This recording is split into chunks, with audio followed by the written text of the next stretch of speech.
Alors, pour débuter, j'aimerais bien inviter Catherine Fournier, députée de Marie-Victorin. Catherine Fournier a travaillé comme attachée politique au développement stratégique d'une start-up et a accumulé de l'expérience dans les médias. Âgée de 24 ans, elle est élue députée et devient la plus jeune femme à faire son entrée à l'Assemblée nationale. Elle siège maintenant comme députée souverainiste indépendante et fait la promotion de la politique non partisane. Bonjour Catherine, merci d'être là. Bonjour Jean-Philippe, merci beaucoup pour l'invitation. Merci à toi d'avoir accepté, c'est super apprécié.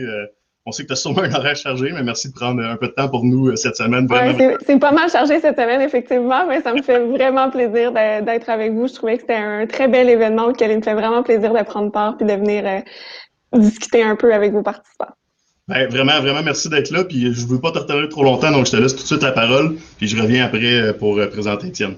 Merci. Génial. Alors, merci à toi. Merci Jean-Philippe. Merci à toute la gang de ton équipier pour l'invitation. Comme je l'ai dit, ça me fait vraiment plaisir d'être là, d'autant que vous êtes une entreprise qui est basée à Longueuil depuis vos débuts, depuis 2017, et même dans ma circonscription de Marie-Victorin depuis 2019. Alors, pour moi, comme en tant que députée, je suis super fière de voir justement ce genre d'entreprise se développer sur notre territoire. C'est bien certain. Si j'avais d'abord un message à lancer d'entrée de jeu à tous les entrepreneurs qui nous écoutent présentement, c'est de jamais hésiter non plus à aller cogner à la porte de votre député. C'est très facilement accessible, beaucoup plus que ce qu'on peut penser à la base. Moi, les gens, quand je leur dis que je rencontre pratiquement tous les jours des citoyens, des organismes, des entreprises, parfois ils sont un peu surpris parce que quand on connaît pas nécessairement beaucoup le milieu politique, on n'a pas nécessairement le réflexe d'aller demander pas seulement de l'aide, mais de l'information à ces élus, aux élus du territoire sur lesquels on se développe. Donc moi, je vous dis vraiment, n'hésitez pas à le faire. Nous, on est bien placés. On est un peu, moi, j'aime à dire que mon rôle de député, c'est un peu un rôle de médiatrice dans le sens où on connaît tellement de gens dans la communauté, puis on connaît surtout toutes sortes de programmes qui existent. Puis des fois, ça peut être compliqué de débroussailler tout ça, mais de notre côté, on a des équipes aussi qui peuvent aider à assister, ne serait-ce qu'à faire des démarches auprès des différents paliers de gouvernement. Donc, bref, ma petite annonce est lancée, mais sachez que c'est exactement ça notre travail. Donc, quand vous êtes dans ce processus-là, ne jamais hésiter à lever la main puis à nous demander un coup de main ou à venir nous parler de vos projets. Puis souvent, si vous êtes assez convaincant pour qu'un élu décide de promouvoir votre projet puis d'aller chercher des contacts aussi, je pense vraiment que ça peut servir tout le monde. Donc voilà pour ça. Maintenant, spécifiquement, je suis heureuse d'être ici aujourd'hui parce que bon, je sais que c'est un événement qui est destiné aussi pas mal à la relève entrepreneuriale. Puis moi, ben, c'est sûr que depuis 5 ans maintenant que je suis députée, je fais partie pour ma part de la relève politique. Puis, je vois énormément de liens entre les deux. En fait, souvent, quand j'ai l'occasion de faire des entrevues, je le répète, mais il y a des liens, il y a des parallèles incroyables qu'on est capable de faire entre l'entrepreneuriat et la politique. C'est pourquoi j'ai trouvé ça vraiment intéressant qu'on m'invite à venir parler aujourd'hui. Puis, j'avais envie de partager une petite citation que j'avais lue il y a quelques années dans le livre Inspiration Inc. de Philippe Richard Bertrand et Kim Rosk. Et qui posait la question, est-ce que c'est difficile de se lancer en affaires lorsqu'on a encore que peu d'expérience? Puis je vais vous lire leur réponse, puis je vous dis, on remplace dans cette réponse-là le mot affaires par le mot politique ou le mot entrepreneur par le mot homme ou femme politique, et les parallèles sont vraiment incroyables. Puis je vais vous en reparler après que je vous ai lu le passage. Mais ce qu'ils disent, c'est que le plus difficile quand on est jeune et qu'on pense à se lancer en affaires, c'est de se convaincre qu'on est capable. Une fois cette étape réalisée, un jeune entrepreneur a probablement plus d'avantages que d'inconvénients face à ses aînés. Premièrement, lorsque tu es jeune, tu as moins de responsabilités, tu as donc les moyens d'être plus audacieux, de prendre davantage de risques.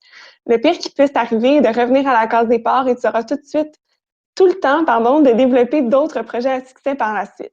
Les jeunes sont également plus frondeurs, ils refusent les conventions, l'autorité.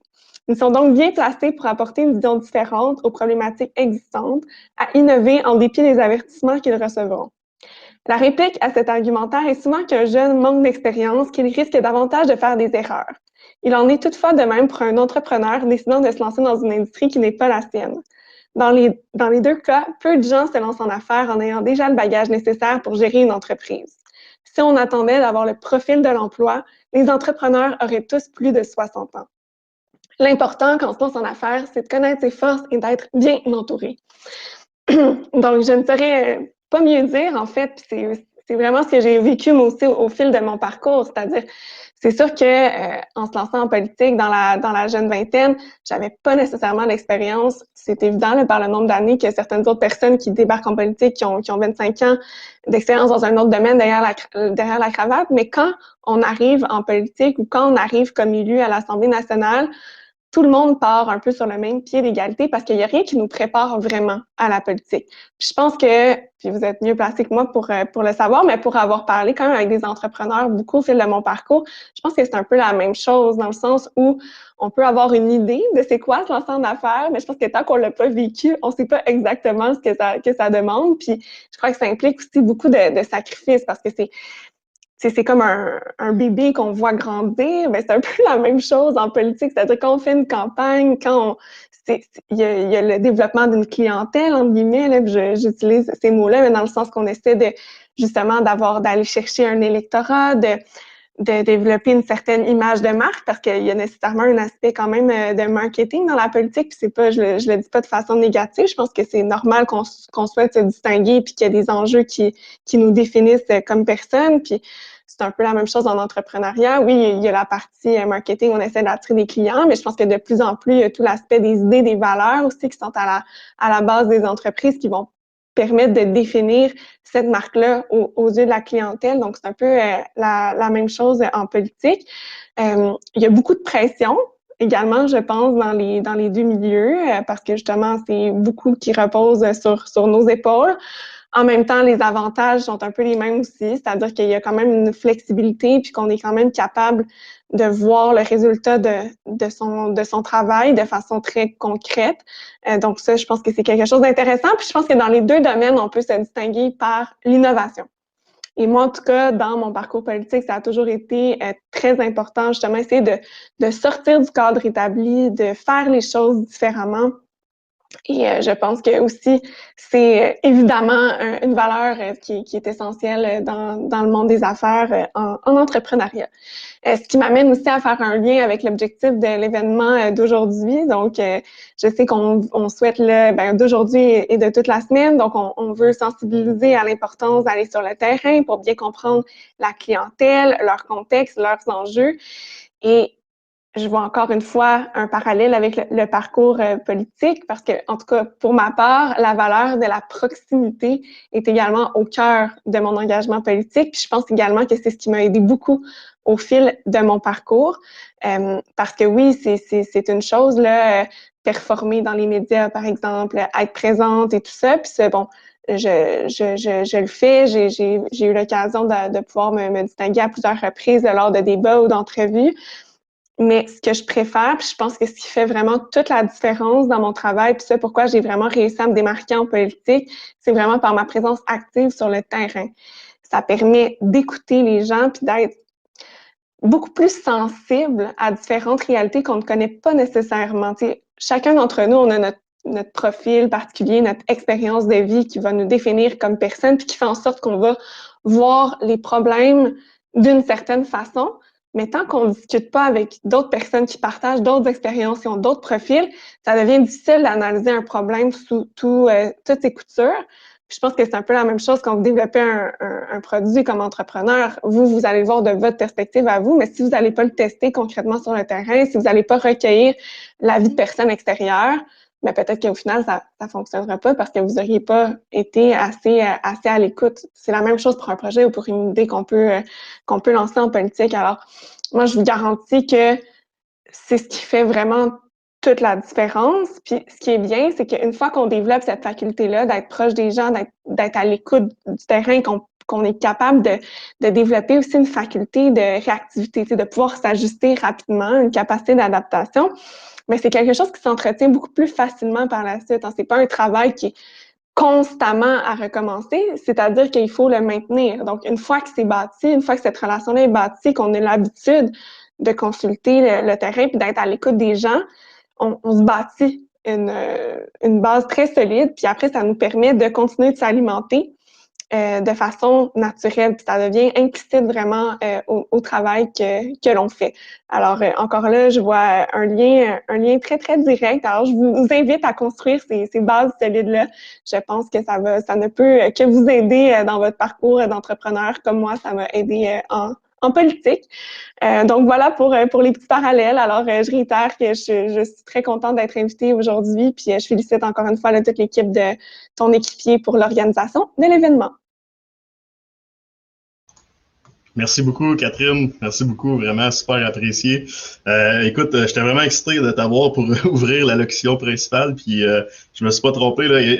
Effectivement, les parallèles, je les vois tous aussi, là, de se lancer sans nécessairement qu'il y ait de guide au départ. Moi puis Seb, on s'est rencontrés à l'ETS, on est ingénieur de formation. On n'est pas devenu entrepreneur dans notre formation. Là. On l'a appris en se lançant. Puis la connaissance aussi des gens, la connaissance de sa clientèle, la connaissance du terrain, c'est tellement critique dans tout. Puis, tu sais, s'il y a quelque chose que je pense que les entrepreneurs devraient apprendre à développer avec ce que tu as dit aujourd'hui, c'est l'empathie. Tu sais, l'empathie des autres, l'empathie de son adversaire, l'empathie de ce qui se passe alentour. Je pense que tout le monde gagnerait, surtout en ces temps un peu où il y a beaucoup de clivage puis beaucoup de polarisation. Un peu d'empathie, ça ferait pas de tort. Donc, merci beaucoup, Catherine. Je te retiens pas plus longtemps. Je te laisse continuer ta semaine super chargée. Merci beaucoup, puis merci encore, puis bravo pour toute ton implication. Merci beaucoup encore à vous. Merci. Donc, pour la suite de la conférence, je vais inviter Étienne à se joindre à moi. Ceux qui nous suivaient en live stream sur Facebook, donc on va fermer le live stream, on va vous inviter à venir sur AirMeet.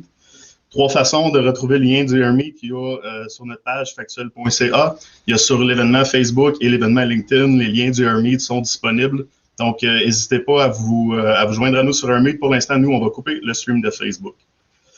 Donc, pour débuter la conférence, j'ai l'honneur de recevoir Étienne Gabugli, auteur et entrepreneur de Lean B2B. Étienne a fondé 3 startups, Flagback, Higher Voice et Highlights, et a été entrepreneur 5 fois. Il est un expert reconnu en recherche sur la clientèle. Des milliers d'entrepreneurs et innovateurs de par le monde utilisent ses livres.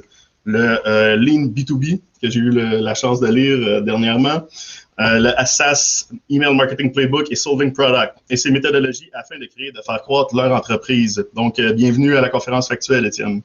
Merci, Maur. Merci à toi, merci. Donc, comment ça va fonctionner pour la conférence? Étienne va partager son écran. Il va pouvoir faire, dans le fond, sa conférence qui devrait durer approximativement 45 minutes. Donc, un petit rappel pendant ce temps-là, dans la section de droite de votre écran, vous pouvez envoyer des chats, poser des questions aussi. S'il y a des questions qui vous intéressent, vous pouvez faire un petit pouce, un petit thumbs up pour qu'on puisse y répondre. Et moi, je vais revenir à la fin de la conférence, dans le fond, pour venir animer vraiment le panel de questions et réponses. Donc, je serai là pour les 15 dernières minutes, Étienne, là, pour animer le panel de questions-réponses puis te dire un peu qu'est-ce que le public veut apprendre de plus. Et sinon, si jamais on n'a pas le temps pendant les 15 minutes de répondre à tous, je vous rappelle qu'à la fin de la session, mais il y a les tables rondes aussi qui s'ouvrent, donc vous pouvez réseauter, vous pouvez aller sur les tables rondes. Étienne, si jamais tu es toujours disponible à la fin, on t'invite aussi à aller sur une table, des gens pourront s'asseoir avec toi puis continuer de discuter soit de ta conférence ou des livres là, que tu as écrits ou de ton expérience en général dans la startup qui est très pertinente. Donc, oui, est-ce que je peux ajouter Je te remercie d'être là, je te laisse partager ton écran et je te laisse le stage le temps de la conférence. Je reviens à la fin.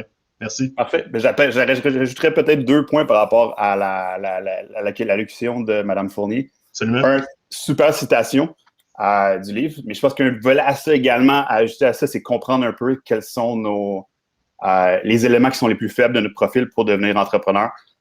Et je pense qu'il y a une tendance et une façon de regarder l'entrepreneuriat comme un processus d'apprentissage ou une carrière qui se regarde un peu plus comment j'apprends les éléments qui sont nécessaires pour moi pour réussir en affaires, réussir avec une business future. Il y a beaucoup de mythes autour du fait que c'est possible d'avoir une idée qui est parfaite, qu'on lance puis qui va fonctionner. Mais si on regarde juste les statistiques, il y a Clayton Christensen qui parle de 93% des compagnies qui soit pivotent ou se ramassent à faire une idée qui est complètement différente. Il y a d'autres entrepreneurs avec beaucoup d'expérience qui parlent de 100% des idées qui vont pivoter de toute façon. Donc, si on comprend que la partie la plus importante d'être entrepreneur, c'est d'apprendre comment être entrepreneur, c'est vraiment une bonne façon de regarder ça. Puis il y a des beaux parallèles à faire par rapport au monde de la politique, mais à tout plein d'autres domaines. Si je regarde juste spécifiquement mon livre que tu viens de montrer, Il y a des gens qui l'ont lu dans les gouvernements, il y a des gens qui l'ont lu à l'école, il y a des professeurs, des étudiants. Donc, juste regarder toutes ces personnes-là qui sont capables de bénéficier de la logique d'apprendre en continu sur son entreprise, mais également de comprendre comment ça se fonctionne en organisations qui sont un peu plus complexes, dont B2B, entreprise, peu importe. Je pense qu'il y a beaucoup de bénéfices là-dedans de développer ces muscles-là, peu importe le profil qu'on a. Si j'y vais pour présentation.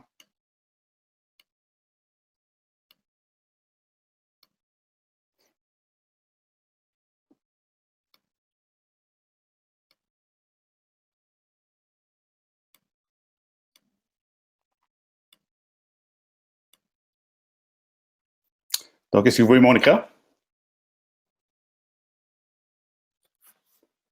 Donc, la présentation est sur B2B, comprendre un peu la mécanique de comment ça fonctionne en B2B, comment on identifie des besoins, comment on identifie des opportunités, qu'est-ce qui est des opportunités, qu'est-ce qui ne l'est pas, et comment on adresse ces opportunités-là avec une startup. Donc, c'est un peu regarder un peu plus aux éléments fondamentaux, comment on identifie une opportunité et comment on apporte ça sur le marché. Donc, un peu ce que mentionnait Jean-Philippe, je suis l'auteur de Lean B2B, de Solving Product, 3 fois fondateur en B2B, et j'ai validé ou invalidé plus de 25 entreprises. Donc, travaillé tant pour des compagnies plus grandes, des startups, mes propres startups, et j'ai aidé à implémenter cette logique-là d'apprentissage et de comprendre un peu quelles sont les réelles opportunités. Donc, aujourd'hui, on va discuter de comment fonctionnent les entreprises, comment les besoins se créent en entreprise, dans les compagnies, pourquoi les entreprises achètent de startups spécifiquement, donc dans quel contexte est-ce qu'une startup peut vraiment faire affaire avec des compagnies. Les 4 types d'opportunités de produits en phase initiale. Donc, on prend un pas par en arrière pour en arriver à comprendre vraiment quels sont les types d'opportunités qu'on devrait regarder si on est entrepreneur en B2B. Donc, comment fonctionnent les entreprises? Le problème qu'on voit souvent, dans le fond, c'est que les entrepreneurs ont soit une idée ou une technologie ou un concept et ils se disent, OK, ça va fonctionner en business, je vais aller approcher un paquet de business, puis je vais voir si justement ça va pogner, ça va démarrer. Donc, ce qui crée un pléthora, beaucoup dans le fond de problématiques où on ne comprend pas nécessairement à qui l'adresser, de quelle manière, comment l'aborder dans l'entreprise, comment le vendre aux différents intervenants dans l'entreprise. Et ça fait que le processus de vente est aléatoire jusqu'à un certain point. On ne comprend pas nécessairement la mécanique interne qui permet de comprendre quand notre technologie ou notre produit fonctionne le mieux en entreprise. Et ça rajoute beaucoup de risques au niveau de l'entreprise, de la compagnie qu'on met en place. Donc, mon hypothèse, personnellement, je travaille également en hypothèse, si les entrepreneurs B2B comprennent mieux le fonctionnement des entreprises, ils vont créer de meilleurs produits qui seront adaptés plus rapidement.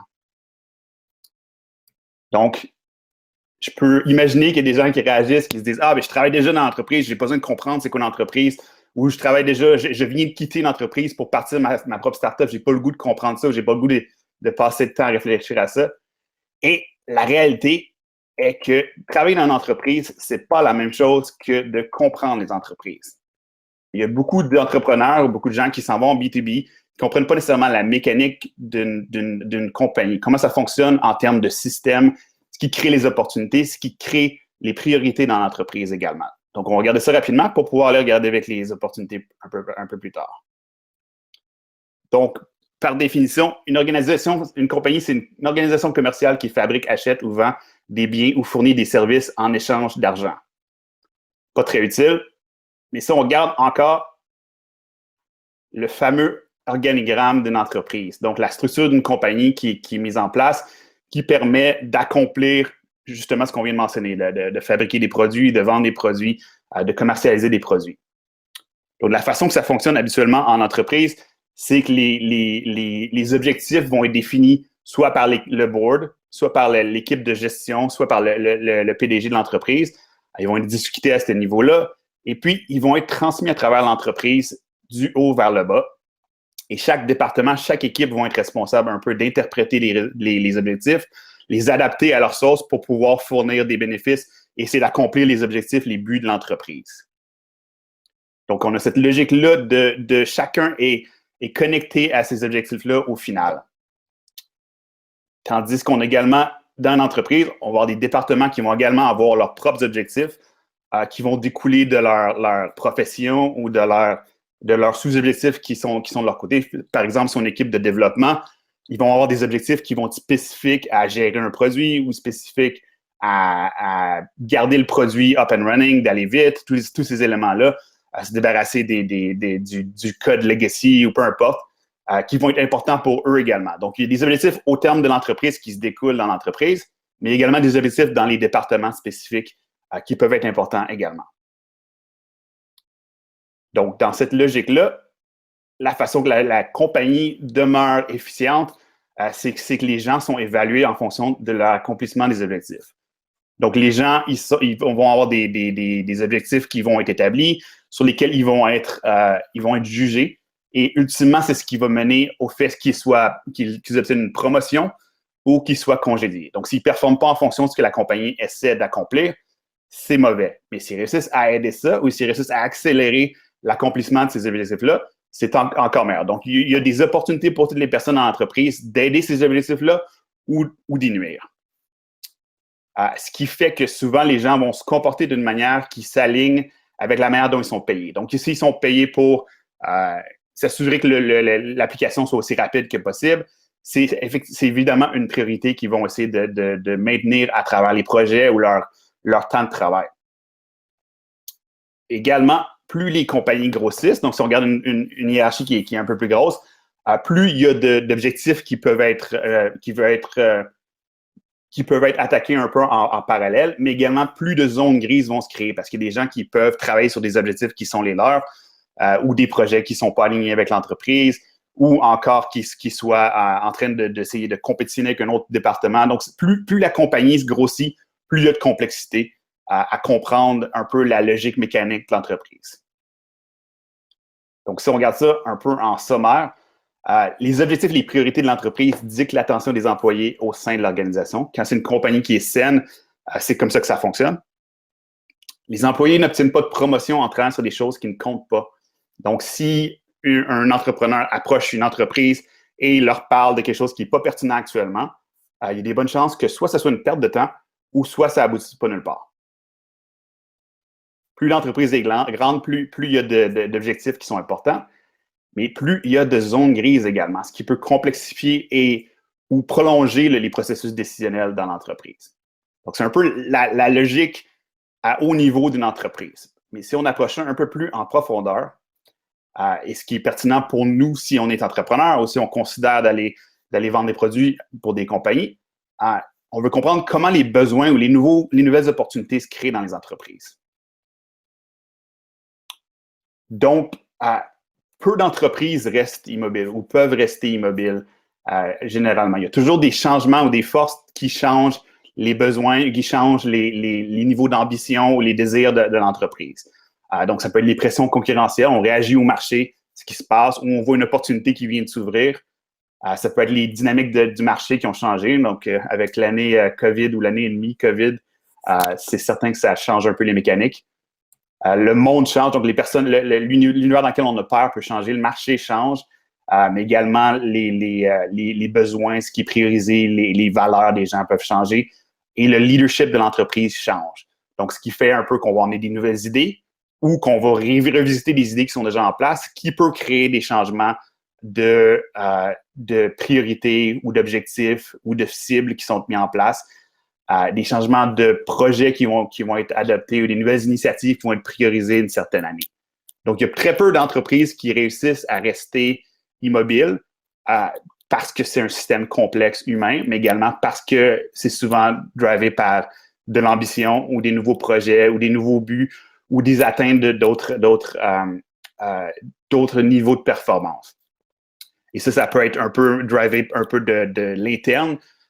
Donc, on décide d'avoir ces nouveaux objectifs-là, ou encore de l'externe. Une compagnie peut aller à une conférence et se rendre compte que leur taux de conversion ou la performance de leur équipe de vente est inférieure à celle que d'autres entreprises obtiennent. Donc, ça les pousse à essayer de faire un changement pour arriver à améliorer leurs résultats. Donc, il y a différents points d'entrée de ces nouvelles idées-là qui entraînent des désirs de faire des changements. Donc, ça crée des écarts entre les objectifs actuels ou la performance actuelle et ce qu'on essaie d'atteindre. Et donc, ce désir de bridge the gap, dans le fond, de combler cet écart-là entre ce qu'on est et ce qu'on aimerait être, force un certain entraînement de mouvement. Donc, ça motive les gens à faire des changements dans une compagnie et ça entraîne des problèmes. Donc, lorsqu'on essaie d'accélérer ou de faire croître la business plus rapidement, soit on crée des problèmes, soit on se rend compte qu'il y avait certaines limites au niveau de la façon qu'on pouvait passer à la prochaine étape ou que ça pouvait scaler plus rapidement, ou encore notre performance est sous-optimale, ou il y a des éléments qu'on n'avait pas considérés qui étaient problématiques avant, mais soudainement, avec le changement de contexte, ça devient des problèmes. Donc, également, on peut voir un problème comme un objectif qui n'est pas en voie d'être accompli, mais également des problèmes plus mécaniques, des problèmes de processus, des problèmes de gens, des problèmes de gestion. Donc, lorsqu'on essaie de pousser pour accélérer la machine, c'est ce qui arrive. On arrive à une situation où il peut y avoir plusieurs types de problèmes qui se créent. Ce qui déclenche le désir de vouloir faire un changement pour combler les gaps qui sont actuellement dans la mécanique de l'entreprise. Donc, on a une idée de ce qu'on essaie d'accomplir, on se rend compte qu'il y a un écart entre la réalité et ce qu'on a en place, et on cherche des façons d'arriver à atteindre la nouvelle performance qui est voulue. Et tout ça, c'est amplifié par la volonté d'atteindre les objectifs, qui peut être en lien avec les primes, avec le salaire, si on est en équipe de vente. Ça peut être également en lien avec la peur des échecs répétés. Donc, c'est une équipe qui a déjà, l'an dernier, raté leur projet ou raté leur objectif. Ils ne voudront pas répéter une deuxième année. Donc, ça amplifie le désir de vouloir faire des changements pour combler l'écart de performance qui est en place là. La volonté de surpasser les concurrents internes. On parlait plutôt que les compagnies, quand elles grossissent, ça devient de plus en plus complexe, mais il peut y avoir différents départements qui essaient d'accomplir la même chose et qui, font la concurrence un contre l'autre en termes de gagner plus de ressources, d'avoir plus de visibilité, tout le volet politique de ce côté-là, mais également externe. Donc, on est mobilisé à essayer de gagner son marché ou essayer d'aller conquérir des nouvelles parts de marché. Également, la volonté de contribuer et d'obtenir une promotion, parce que c'est ce qu'on mentionne un peu plus précédemment. Les gens sont jugés en fonction de ce qu'ils accomplissent, et c'est souvent les gens, quand ils réussissent à accomplir quelque chose qui est en lien avec les objectifs de la compagnie, qui vont obtenir des promotions. Donc, les entreprises ne peuvent pas rester immobiles. Les performances sont toujours portées à être poussées un peu plus loin et repoussées un peu plus loin. Lorsque les attentes augmentent, de nouveaux besoins, des nouveaux défis ou des problèmes apparaissent. Donc, on a un setup actuel qui est en place qui peut peut-être pas répondre aux besoins futurs ou aux objectifs qu'on essaie d'aller accomplir. Et ça crée le désir d'agir et de faire des changements, ce qui n'est pas toujours assez pour réussir à faire des changements. Donc, pourquoi les entreprises achètent des startups et non pas d'acheter de leurs vendeurs actuels, des fournisseurs avec lesquels ils font déjà affaire ou d'autres entreprises? Donc, les nouveaux besoins qui sont créés vont faire face à de la résistance dans l'entreprise. Donc, on arrive avec un désir d'agir, mais on est confronté au fait qu'il y a des priorités actuelles. Donc, peut-être qu'il y a un problème qui n'est pas aligné aux priorités actuelles. Donc, on se rend compte que c'est fatigant de travailler avec un certain type de software, mais cette année, on travaille sur un autre type d'objectif. Donc, on travaille sur la rétention, mais le nouveau software est bon pour ce qui est l'acquisition des clients, mais ce n'est pas la priorité cette année. Donc, c'est difficile de mettre ça de l'avant ou de le prioriser d'une manière assez adéquate pour réussir à vendre un nouveau produit. Il y a les coûts, la complexité du changement. Donc, le changement est toujours plus complexifié par le capital humain qui est nécessaire pour faire le changement, le training, l'adoption en général qui est en lien là. Il y a le risque également de ne pas avoir les résultats. Donc, c'est possible d'implémenter une nouvelle solution qui ne donnera pas les résultats au final à l'entreprise, ce qui veut dire qu'on a gaspillé beaucoup de temps et de ressources pour en arriver à quelque chose qui, au final, est inférieur à ce qu'on avait précédemment ou qui ne donne pas les résultats additionnels. Donc, on a effectivement juste perdu notre temps, ce qui nous empêche d'atteindre nos objectifs. Donc, il y a un risque de perdre son temps. Il y a des solutions concurrentes. Donc, on parle de solutions à un produit qui peuvent être tant des solutions internes, des processus manuels. On peut avoir également juste avoir un chiffrier Excel qui pourrait peut-être faire la même chose, de connecter différentes intégrations ensemble. Donc, si on regarde ça d'un point de vue de comment on fait adapter un nouveau besoin, souvent, il va y avoir un regard au niveau de qu'est-ce qui est possible en termes de concurrents ou de produits qui sont déjà off-the-shelf, qui vont être disponibles chez un concurrent. Et on compétitionne surtout contre l'inertie. Donc, on en arrive à cette forme de statu quo qui est créée là, où on a des forces qui créent un désir. Donc, on a des problèmes dans l'entreprise, on a des objectifs additionnels, on a un nouveau besoin qui pousse justement ce désir de faire un changement, mais qui se cogne à l'idée justement que ça va être complexe de faire des changements. Il y a des risques en faisant un changement. Il faut convaincre le monde de faire le changement. Il y a toute cette pression-là qui retient le changement. Donc, si c'était super simple de faire un changement, les gens auraient plus de facilité à le faire. Par contre, dans ce cas-ci, on crée le statu quo en ayant deux forces qui sont en opposition. Donc, il faut déséquilibrer cet équilibre-là pour en arriver à casser le statu quo pour que l'entreprise décide de faire un changement. Donc, il faut les mobiliser assez pour qu'ils décident de faire, d'adopter quelque chose de nouveau ou de changer leur façon de faire pour atteindre ces objectifs-là. Donc, on a tout un peu cette résistance au changement-là. Donc, c'est quand il y a quelque chose qui est soit un grand bénéfice ou une grosse opportunité ou quelque chose comme ça qui va nous mobiliser à agir ou à prendre vraiment faire vraiment un changement. Donc, pour inciter les entreprises à agir, il faut souvent qu'il y ait un agent du changement, donc quelqu'un qui pousse pour ce changement-là. Donc, quelqu'un qui a son bonus qui est à risque, qui désire vraiment utiliser une certaine solution, quelqu'un qui vient d'arriver dans l'entreprise et qui essaie de faire ses preuves, ou quelqu'un qui voit vraiment le bénéfice ou qui a été mobilisé pour faire ce changement-là spécifiquement. Donc, quand on regarde ça dans la logique d'une entreprise ou dans la logique de processus de vente, ça, c'est souvent, dans le fond, c'est souvent la personne qui va aider justement à faire bouger la vente et également à assister l'équipe qui vend à trouver les bons contacts et avoir la bonne information pour réussir à faire la vente. Les avantages doivent être nettement supérieurs à la somme des coûts. Donc, on parlait un peu précédemment de l'ensemble des coûts. Donc, il y a l'adoption, il y a le capital social qui est nécessaire à convaincre les autres personnes d'adopter quelque chose de nouveau.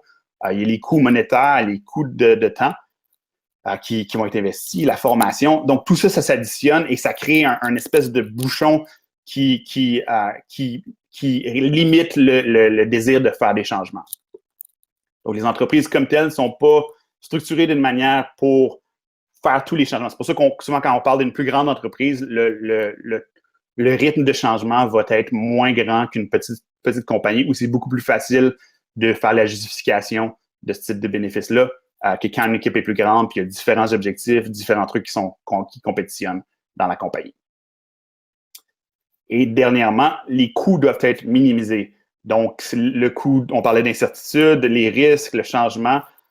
C'est pour ça qu'on voit un peu la croissance des logiciels, des programmes, du software qui est freemium parce que ça permet de minimiser les coûts. Donc, l'entreprise peut réussir à les tester, voir s'ils peuvent obtenir le bénéfice sans avoir à encourir d'énormes changements en entreprise. Donc, c'est pour ça, si on regarde, il y a des statistiques qui parlent comme quoi les entreprises maintenant ont jusqu'à 900 différents softwares qui sont en train de tester dans l'entreprise, mais pas tous ces softwares-là se ramassent à être implémentés. Donc, ça permet de faciliter le test ou l'essai d'une nouvelle technologie ou de nouveaux bénéfices pour pouvoir voir si on arrive à obtenir un bénéfice sans avoir à mettre trop d'investissement en termes de temps, en termes de ressources, ce qui permet de faciliter l'adoption. Donc, également, avant de faire affaire spécifiquement avec des startups, une compagnie va regarder s'ils n'ont pas une solution à l'interne qui pourrait faire l'affaire, une solution qui pourrait bâtir à l'interne, surtout si c'est quelque chose qui est vraiment clé dans l'entreprise, une sélection externe avec des fournisseurs actuels. Donc, c'est beaucoup plus facile pour une compagnie de demander à son fournisseur de marketing par courriel de juste rajouter une fonctionnalité que de faire affaire avec un nouveau vendeur, une nouvelle compagnie qui ne connaissent pas, qui n'a pas encore fait ses preuves pour un certain set de fonctionnalités. Une solution externe avec des fournisseurs de confiance, une autre solution d'un fournisseur établi. Donc, en y allant avec une compagnie qui est déjà établie, qui a déjà des clients, qui a déjà des vendeurs, qui a déjà du monde en place, une équipe de succès, réussite de clients.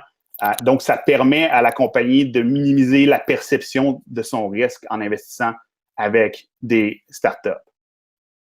Donc, finalement, si tout ça, ça ne fonctionne pas, la meilleure solution, c'est d'y aller avec soit une startup ou un vendeur qui n'est peut-être pas encore très connu sur le marché. Donc, il y a quand même une certaine force qu'il faut battre, surtout si on est en une startup. Donc, il faut aller. On a un produit qui n'est pas éprouvé, qui n'a pas fait ses preuves encore. On a une équipe qui n'est pas éprouvée, qui est peut-être inconnue. Donc, si les entrepreneurs sont jeunes ou n'ont pas beaucoup d'expérience en termes dans l'industrie ou n'ont pas encore un historique de succès au niveau de ce qu'ils ont bâti avant, c'est encore plus difficile. S'il manque les connaissances essentielles, c'est le type de le genre d'information qu'il faut aller chercher pour pouvoir bâtir le bon produit et de l'ajuster correctement. Donc, il faut réussir à avoir ces discussions-là, cette façon-là d'échanger de l'information avec les entreprises. Les relations d'affaires sont peut-être pas développées assez, donc c'est peut-être pas facile d'avoir les bons contacts avec les personnes. Il y a des problèmes de crédibilité. Il y a des processus internes qui sont inconnus, donc peut-être le processus d'achat. Donc c'est vraiment un uphill battle. C'est vraiment on fait face à beaucoup d'inertie et beaucoup de momentum qui est contre nous un peu initialement. Donc, il y a un désert à traverser dans ce cas-ci entre initialement, quand on a une idée ou quand on a un produit qu'on veut mettre en place et d'avoir une compagnie qui est en croissance.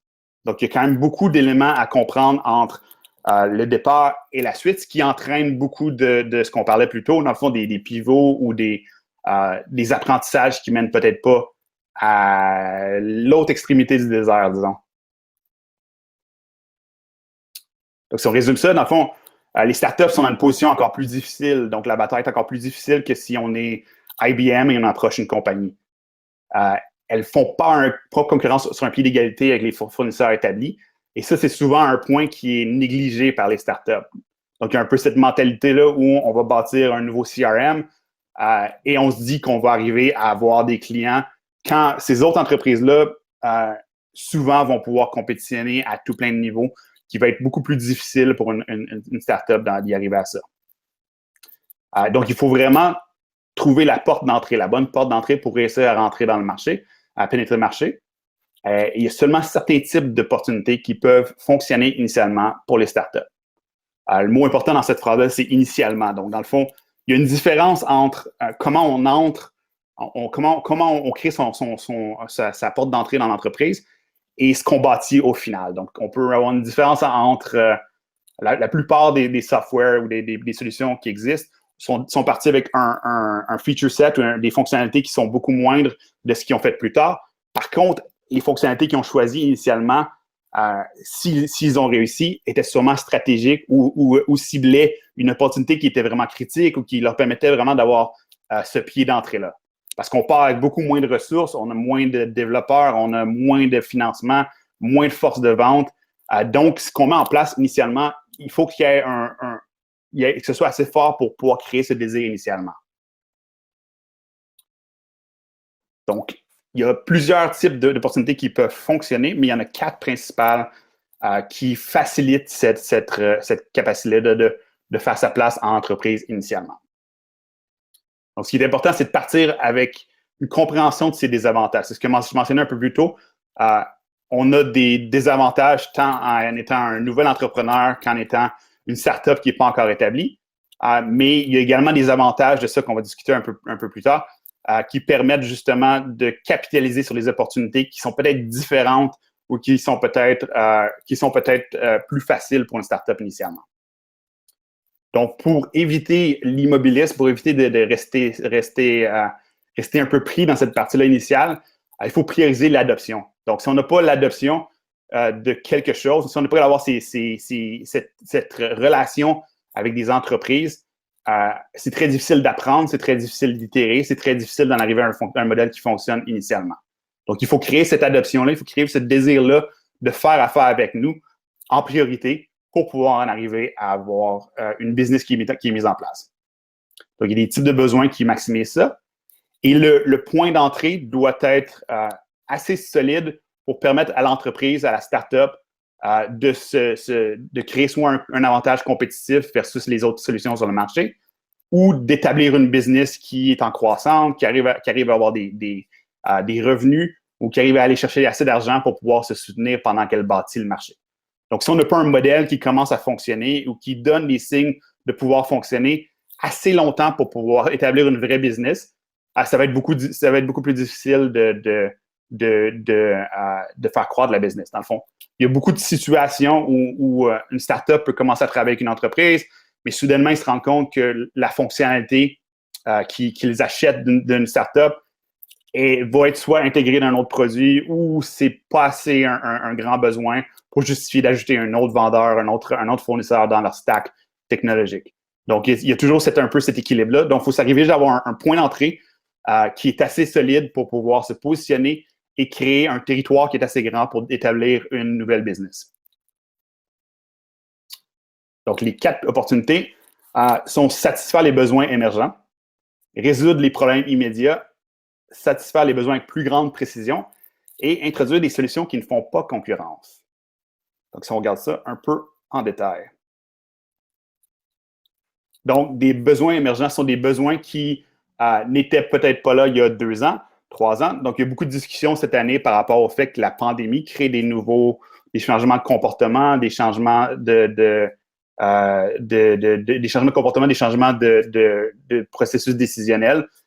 Et quand il y a beaucoup de changements comme ça, souvent, ça crée des nouvelles opportunités parce que les changements systémiques ou les changements des entreprises font qu'il y a des nouveaux besoins qui émergent dans les entreprises. Donc, souvent, la façon d'identifier ça, c'est en trouvant des utilisateurs qui sont déjà dans le futur. Donc, des gens qui travaillent d'une manière qui est un peu en avant sur le marché parce que soit eux-mêmes sont un peu plus early adopters, donc il y a des adopteurs précoces en français, qui voient un peu où les choses s'en vont, qui voient un peu le potentiel d'atteindre leur objectif d'une manière plus rapide ou plus efficace. Et ça permet de peut-être trouver une opportunité qui n'est pas encore comblée, mais dont le besoin serait déjà dans l'entreprise dans ce cas-ci. Donc, dans cette situation-là, c'est souvent des besoins qui sont déjà existants, mais c'est une nouvelle itération ou une nouvelle façon d'aborder ça. Donc, beaucoup d'entreprises qui existent actuellement en B2B sont le résultat de ça spécifiquement, où elles sont une meilleure façon de faire ou un processus qui n'existait pas nécessairement spécifiquement. Donc, un exemple de ça, si on regarde le Customer Success, du software comme Gainsight, par exemple, qui vient d'être vendu à Salesforce, peut-être tard de ce côté-là, et c'est du software qui n'existait pas avant. Dans le fond, il y a eu l'arrivée du Customer Success.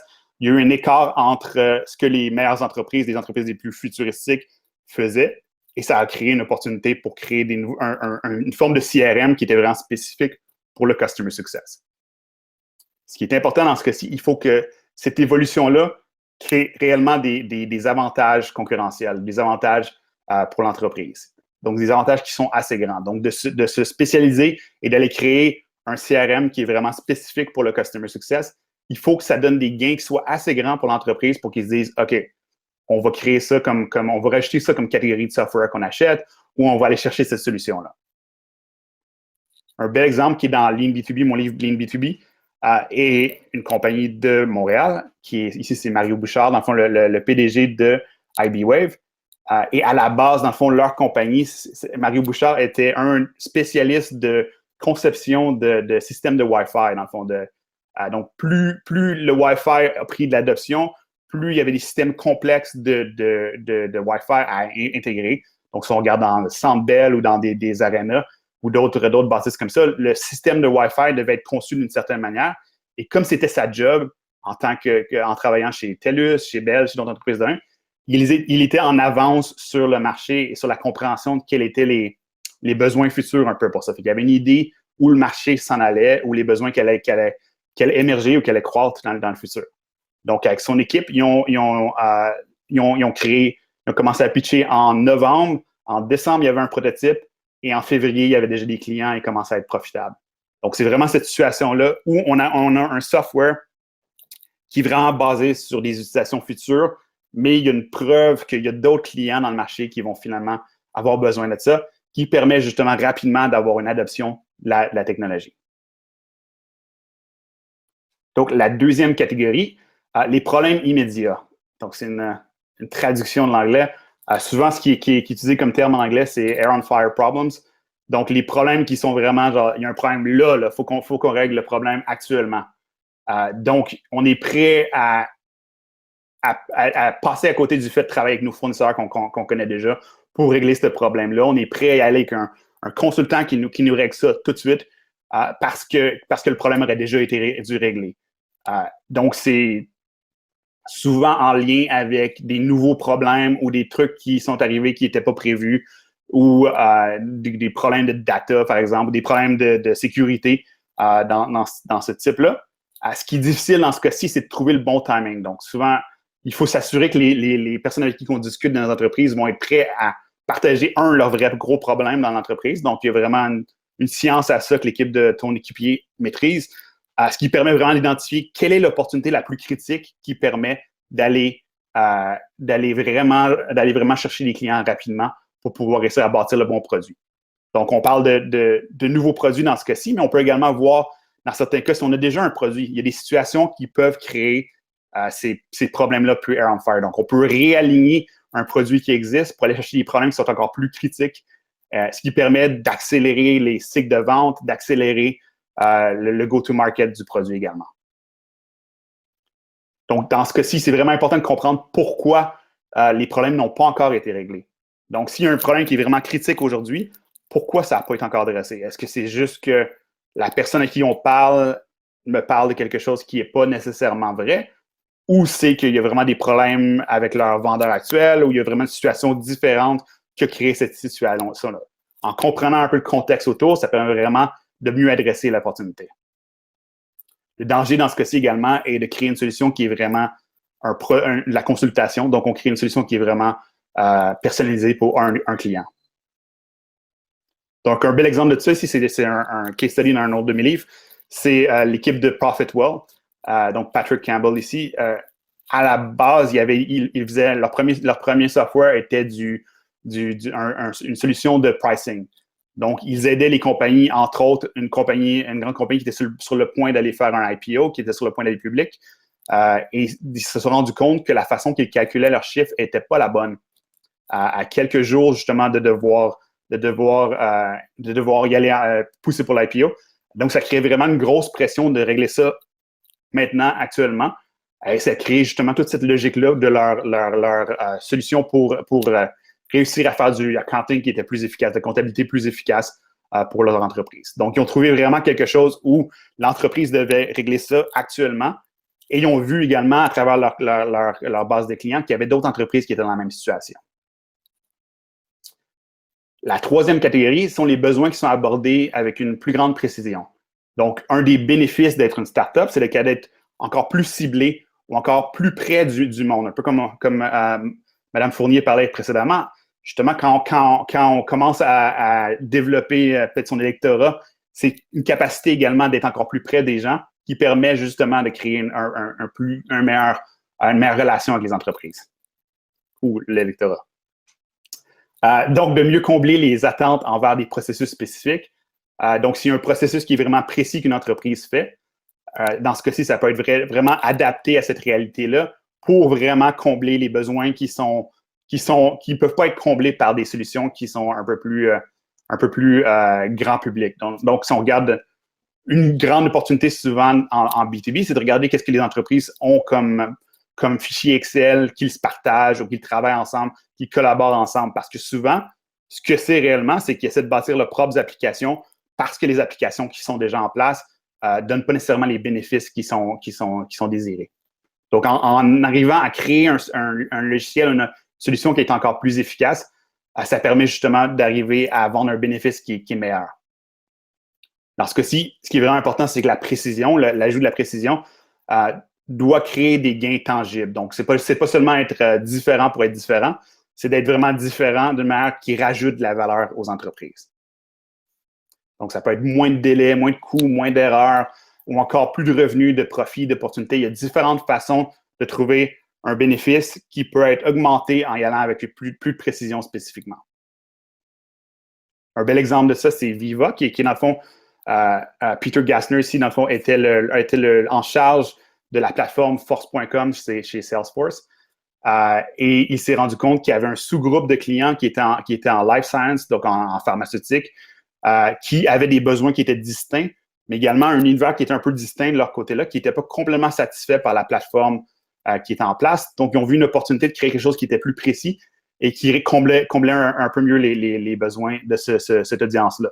Donc, ça a créé une compagnie qui vaut maintenant plus de 40 milliards de dollars, mais qui est spécifiquement pour le monde du pharmaceutique, qui comprend mieux les besoins, qui les aborde mieux, qui permet vraiment de créer cette identité-là qui peut être vraiment bénéfique pour l'entreprise. Donc, ça leur a permis de rapidement pouvoir créer quelque chose qui était mieux adapté aux besoins et d'avoir assez de clients pour réussir à le vendre et développer ce marché-là. Et les derniers, les solutions qui ne font pas concurrence. Donc, il y a différents objectifs que l'entreprise essaie d'accomplir. Certaines fois, il y a des objectifs qui peuvent être accomplis par plusieurs solutions qui vont donner des résultats supplémentaires et non pas faire la concurrence. Donc, des objectifs qui peuvent être atteints d'une manière différente, mais qui créent une valeur supplémentaire. Donc, c'est mutuellement exclusif.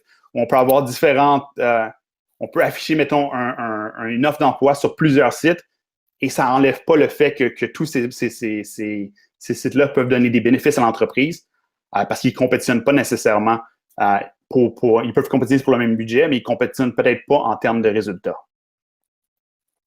Donc, dans ce cas-ci, il faut avoir un faible coût d'adoption et donner assez de bénéfices pour justifier ce changement-là. Un bon exemple de ça, une compagnie qui s'appelle Cobalt, qui est une compagnie de Londres, qui, dans le fond, qui permet aux musiciens et aux compagnies de musique d'aller chercher des revenus qu'ils n'avaient pas. Donc, dans le fond, ils ont déjà leur processus pour aller collecter l'argent de leurs partenaires, les radios, les différentes plateformes comme ça.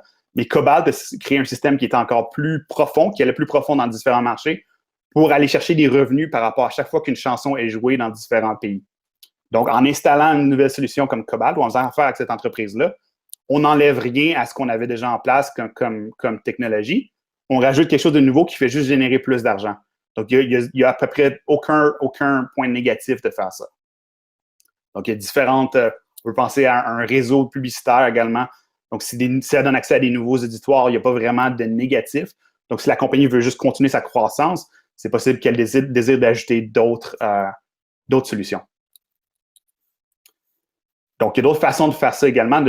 On peut faciliter notre capacité de travailler des entreprises en gérant les risques qui sont créés par le software. On parlait du freemium précédemment, mais il y a d'autres façons. On peut aider avec l'implémentation, la formation. Il y a facturer en fonction des résultats qui est en croissance également. Donc, au lieu de facturer au mois, on va facturer quand on donne des résultats à l'entreprise, quand on permet de faire des gains et on facture en fonction de ces gains-là, ce qui permet justement de faciliter cette transition-là. Créer des pertes qui sont abordables pour l'entreprise. Donc, dans le fond, si jamais ça ne fonctionne pas, s'il y a des coûts minimaux qui ont été encourus pour mettre en place une nouvelle solution, générer de la valeur le plus rapidement possible, qui est une bonne façon de s'assurer l'adoption, et offrir des services additionnels. Donc, si on regarde ça spécifiquement, c'est des façons réellement de tourner les désavantages d'être une start-up en avantage. Donc, on peut fournir de la valeur plus rapidement, donc on peut itérer plus vite, on peut en arriver à avoir un produit plus rapidement sur le marché, on peut donner une solution qui est plus rapide. Donc, en lien à ce qu'on parlait des problèmes Air on Fire, on peut être plus près d'un plus petit groupe de clients parce qu'en fait, on n'a pas à plaire à un aussi grand auditoire. On peut se trouver une niche, on peut se trouver un sous-marché qui graduellement va pouvoir nous permettre d'atteindre le grand marché en développant vraiment cet auditoire-là spécifiquement. Donc, c'est un avantage qui est vraiment spécifiquement aux startups, Surtout, comme on parlait un peu plus tôt, par rapport à ça, si on a si on n'a pas les mêmes besoins financiers, donc si on bootstrap l'entreprise, ou si on n'a pas les mêmes ambitions de grandeur, ou si on veut vraiment juste établir un foothold dans un marché, un pied dans un marché, c'est toutes des façons de faire ça. Donc, si on conclut, dans les entreprises, les objectifs dictent l'attention. Les écarts entre les objectifs et la réalité créent de nouveaux besoins. Les startups mènent un combat difficile lorsqu'elles décident de cibler une entreprise. Donc, c'est une bataille en montant la montagne. Le plus grand défi initialement est l'adoption. Donc, ça fait du sens de prioriser les opportunités qui permettent d'augmenter ses chances d'être adopté par des entreprises. Parce que dès qu'on est dans une entreprise, on peut commencer à apprendre, on peut se rendre compte qu'il y a des meilleurs besoins, on peut se rendre compte qu'il y a des meilleures opportunités. Et ça nous permet au moins d'avoir cette relation-là qui est en place, qui nous permet de croître, qui nous permet d'accomplir la création ou l'établissement d'une compagnie qui va avoir des chances de réussir. Et voilà.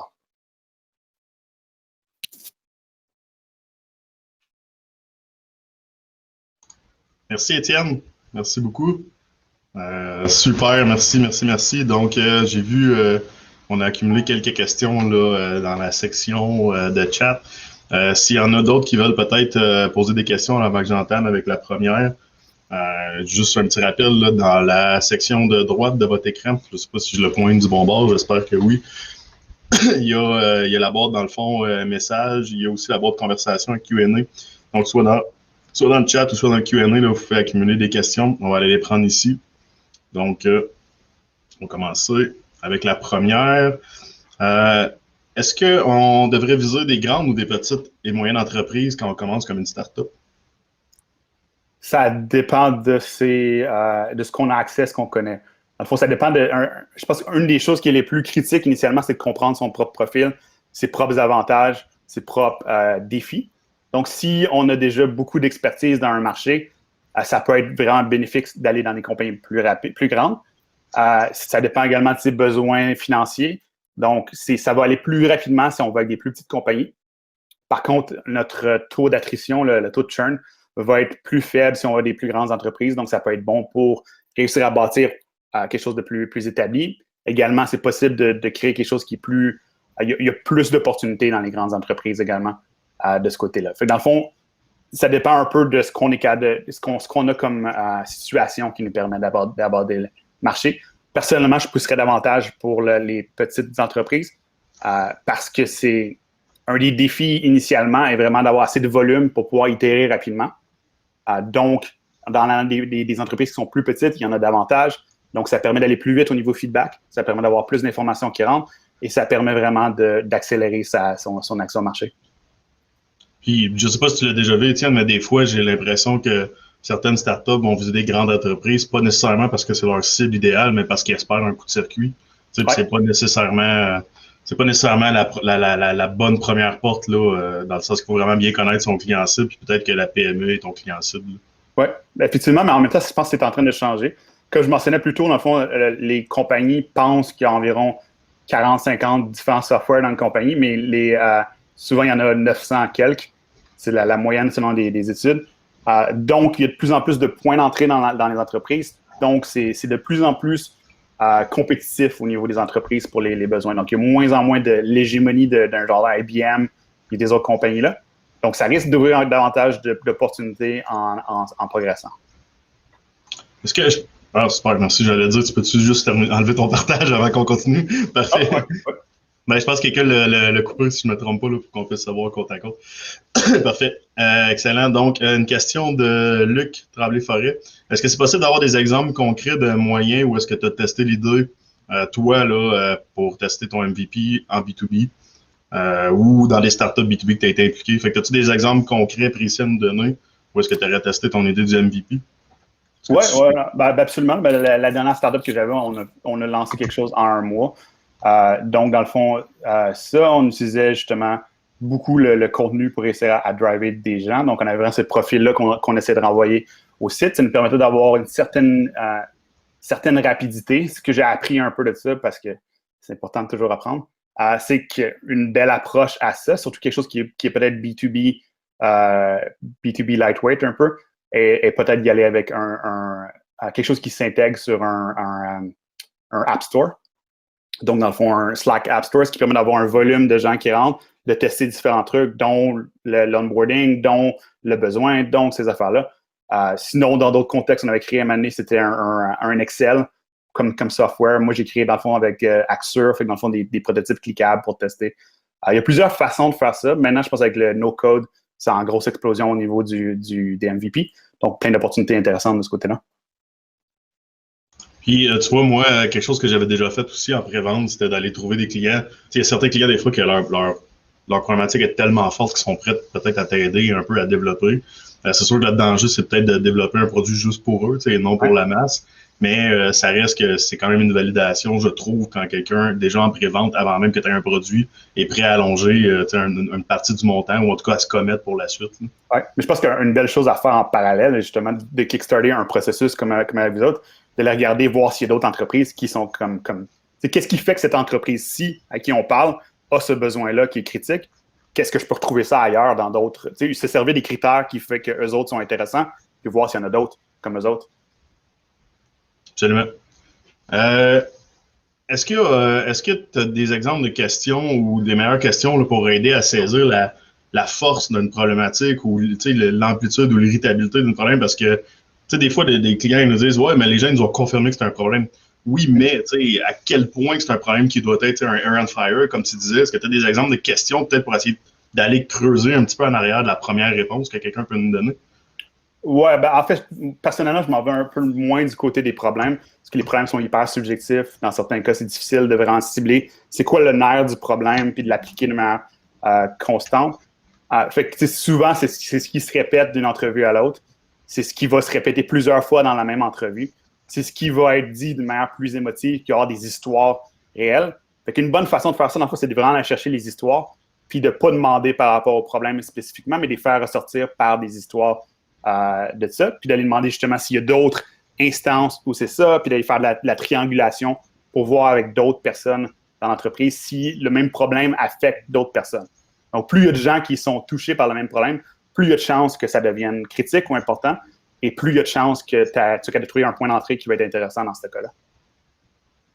Oui, absolument. Puis parlant du point d'entrée, tu vois, ça m'amène peut-être à te poser une autre question. Nous, quand on travaille avec nos clients, on appelle souvent le champion, là, celui qui pousse un peu le projet à l'interne.